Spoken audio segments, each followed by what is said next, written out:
Why I refuse to give up on impossible cases. So when I think back to the moment that the doctor told me I'd never have children, the thing I remember most wasn't the words, it was the emptiness that followed. Like it was the possibility of the life that I'd imagined for myself that had just been stripped away.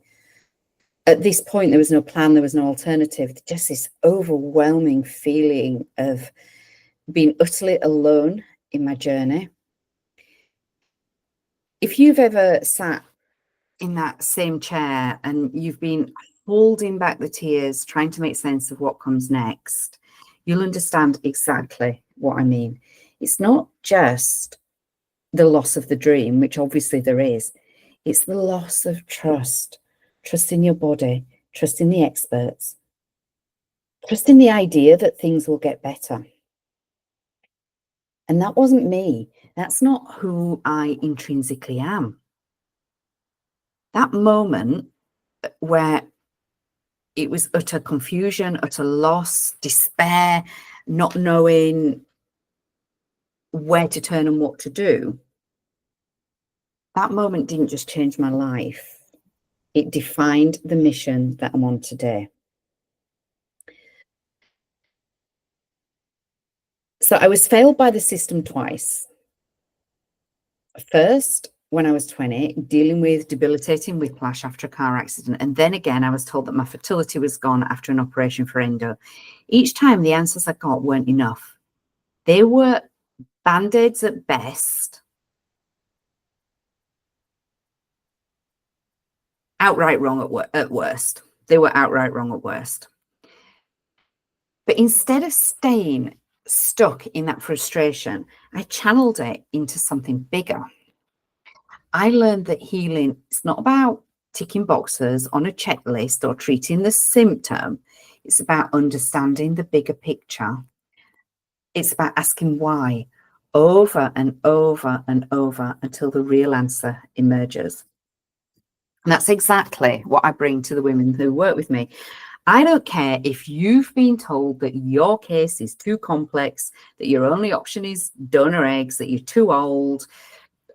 No one knows, it's unexplained. There is no such thing as unexplained, by the way. I've been there and I know how it feels to be dismissed. And I refuse to let that be the end of your story. If there's something that I can do, we'll find it. What makes my approach different is that it's personal. Every step that I've taken, from studying the science of fertility to embracing the wisdom of Eastern medicine, that's all been driven by my own journey. When I say that I understand what you're going through, that's not just words. I've lived it. And that's why I don't shy away from the tricky cases. Because many IVF clinics, many other people will say that their success rate is huge, and that's because they pick the easiest cases very often. If you have the right attitude, if you demonstrate to me that you are the type of person who can work and be coached and take on board the things that we are working towards in building your fertility, then I am more than happy to work with you.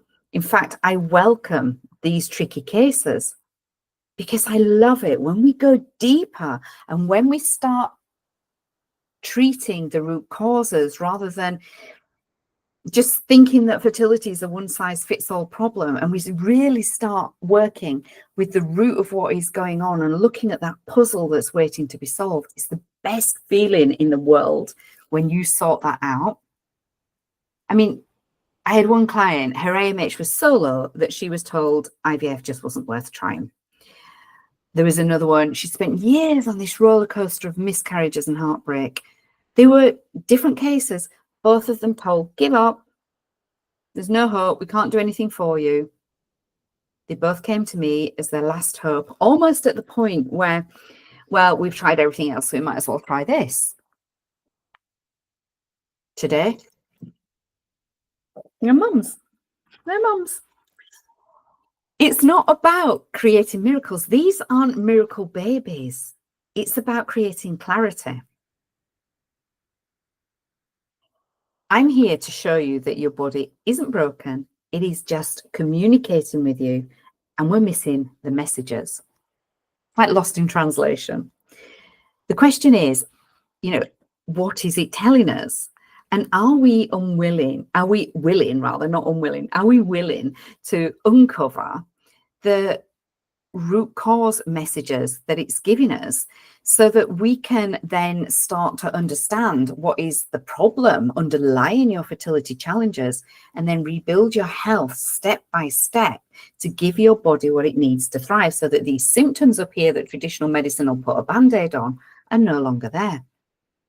So when you work with me, you're not just signing up for a program, you're stepping into a partnership with someone who sees you, someone who understands the pain and the hope tangled up in this journey. And you won't stop until we've explored every single possible avenue. So if you've been told it's hopeless, I want you to ask yourself this: is that the truth?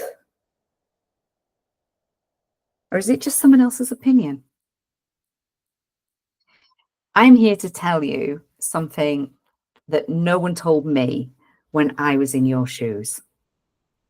Hope isn't just a feeling, it's a choice.